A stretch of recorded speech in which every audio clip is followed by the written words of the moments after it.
Alors, aujourd'hui, vous revenez à la charge, après beaucoup d'années. Cela est dû à quoi? Vous avez une autre vision pour le Mali? Qu'est-ce que le cher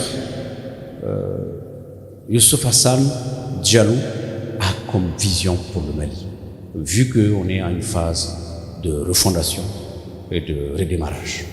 Oui, je suis revenu effectivement parce que je me dis qu'aujourd'hui, nous sommes tous interpellés.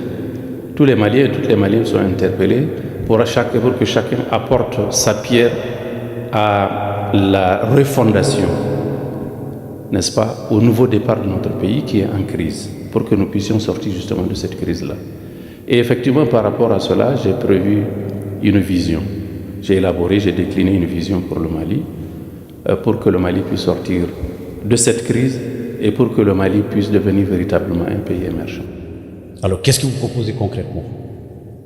Si on vous demande de paraphraser. Eh bien, ce que je propose d'abord, c'est une option idéologique pour le Mali, c'est une boussole. Cette boussole-là se réfère à notre référentiel culturel et spirituel.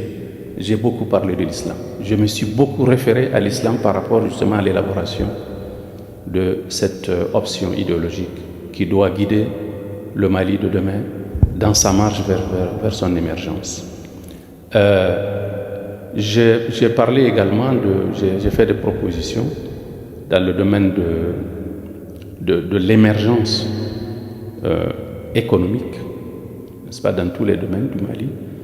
J'ai mis un accent particulier sur la réhabilitation de l'État qui est en difficulté, qui a été mise en difficulté par la politique de prédation qui a été menée principalement par la période la période néolibérale qui a suivi, n'est-ce pas, la chute de Moussa Traoré, où l'État, la prédation, n'est-ce pas, a conduit à la chute de l'État au Mali. J'ai un projet phare qui résume en fait l'ambition que j'ai au Mali. J'ai une très grande ambition pour le Mali. Et je sais que le Mali peut réaliser cette ambition-là parce que le Mali a tous les moyens humains, les moyens culturels, les moyens potentiellement économiques, etc. Et ce projet phare, c'est la nouvelle capitale que je propose pour le Mali. Je crois que ça résume en fait tout le projet, l'ambition que j'ai pour le Mali, parce que je prévois d'injecter au moins 100 milliards de dollars pour créer une nouvelle capitale au centre du Mali, dans la zone lacustre, notamment la zone du lac Fagbine et autres, ça va être au centre.